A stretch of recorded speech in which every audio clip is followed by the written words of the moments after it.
সিংগাপুৰৰ মৰণোত্তৰ পৰীক্ষাৰ প্ৰতিবেদনৰ পাছত জুবিন গাৰ্গৰ পত্নী গৰিমা গাৰ্গক GMCHৰ পোষ্টমৰ্টেম ৰিপৰ্ট অৰ্পণ।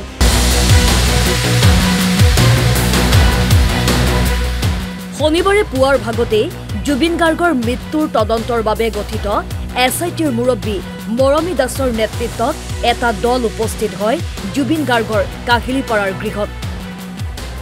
সিংগাপুৰৰ মৰণোত্তৰ পৰীক্ষাৰ প্ৰতিবেদন 2 অক্টোবৰত লাভ কৰিছিল গৰিমা গাৰ্গে। 19 ছেপ্টেম্বৰত সিংগাপুৰত ৰহস্যজনকভাৱে মৃত্যু সাৱটি লোৱা প্ৰাণৰ শিল্পী জুবিন গাৰ্গৰ মৃত্যুত ৰাজ্যজুৰিৰ সৃষ্টি হয় আৱেগিক পৰিস্থিতি। মৰমৰ শিল্পীগৰাকীক অকালতে হেৰুৱাই শোকস্তব্ধ হৈ পৰা অসমবাসীয়ে সিংগাপুৰৰ পোষ্টমৰ্টেমৰ বাদেও দাবী কৰিছিল অসমতো মৰণোত্তৰ পৰীক্ষা কৰা হওক। ৰাজ্যৰ দল সংগঠন তথা সাধাৰণ জনতাৰ এই দাবীৰ পাছতেই মুখ্যমন্ত্ৰী ডক্টৰ হিমন্ত বিশ্ব শৰ্মাৰ নিৰ্দেশত বিশেষজ্ঞ চিকিৎসকৰ দ্বাৰা গুৱাহাটী মেডিকেল কলেজ হাস্পতালত সম্পন্ন হৈছিল সংগীত সূৰ্য জুবিন গাৰ্গৰ মৰণোত্তৰ পৰীক্ষা। অৱশেষত শনিবাৰে SITৰ দলে আনুষ্ঠানিকভাৱে GMCHৰ ৰিপৰ্ট জুবিন গাৰ্গৰ পত্নীৰ হাতত তুলি দিয়ে। ইফালে জুবিন গাৰ্গৰ GMCHৰ মৰণোত্তৰ পৰীক্ষা ৰাজহুৱা কৰাৰো দাবী তুলিছিল একাংশই।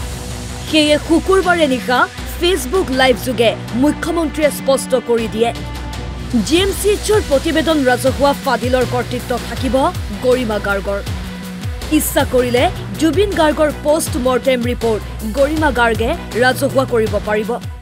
যোৱাকালি জুবিনৰ পত্নী গৰিমা গাৰ্গৰ হাতত আমি সিংগাপুৰৰ পোষ্টমৰ্টেম ৰিপৰ্টটো তুলি দিছো। গুৱাহাটী মেডিকেল কলেজত হোৱা পোষ্টমৰ্টেমৰ ৰিপৰ্টটো আমি জুবিনৰ পত্নী গৰিমাৰ হাতত তুলি দিম। পোষ্টমৰ্টেম ৰিপৰ্টটো গুৱাহাটীৰ পোষ্টমৰ্টেম ৰিপৰ্ট ৰাজহুৱা কৰিব নকৰিব সেই সিদ্ধান্ত আমি গৰিমাৰ ওপৰত এৰি দিম।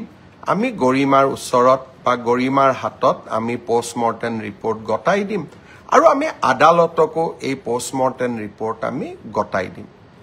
আপোনালোকক জনাবলৈ পাই মই সুখী হৈছো যে জুবিনক ন্যায় দিয়াৰ ক্ষেত্ৰত আমি আৰু এটা ডাঙৰ কাম কৰিবলৈ সক্ষম হৈছো।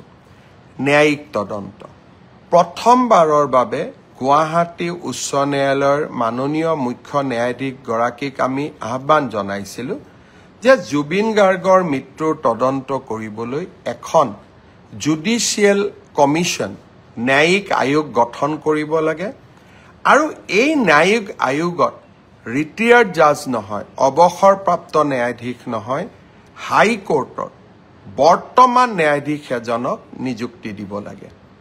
আমাৰ অনুৰোধত মাননীয় উচ্চ ন্যায়ালয়ৰ মুখ্য ন্যায়াধীশ ডাঙৰীয়াই এজন বিচাৰপতি জাষ্টিছ সৌমিত্ৰ শইকীয়াক এই আয়োগখনৰ অধ্যক্ষতা কৰিবলৈ অনুমোদন জনাইছে। GMCHৰ মৰণোত্তৰ পৰীক্ষাৰ প্ৰতিবেদন গৰিমা গাৰ্গৰ হাতত অৰ্পণ কৰাৰ সময়ত সাংবাদিকে SITৰ মুৰব্বী মৰমী দাসৰ ভাষ্য ল'বলৈ যত্ন কৰিছিল যদিও এই সম্পৰ্কত মুখ নুখুলিলে বিষয়াগৰাকীয়ে। কি আছে GMCHৰ জুবিন গাৰ্গৰ পোষ্টমৰ্টেম ৰিপৰ্টত? সিংগাপুৰৰ অটপচিৰে মিল আছেনে GMCHৰ পোষ্টমৰ্টেম ৰিপৰ্ট? জুবিনৰ পত্নী গৰিমা গাৰ্গে ৰাজহুৱা কৰিবনে সিংগাপুৰ অথবা গুৱাহাটীৰ মৰণোত্তৰ প্ৰতিবেদন? এই মুহূৰ্তলৈ এই প্ৰশ্ন উত্তৰবিহীন যদিও GMCHৰ প্ৰতিবেদনৰ বাবে উৎসুক হৈ আছে ৰাজ্যবাসী।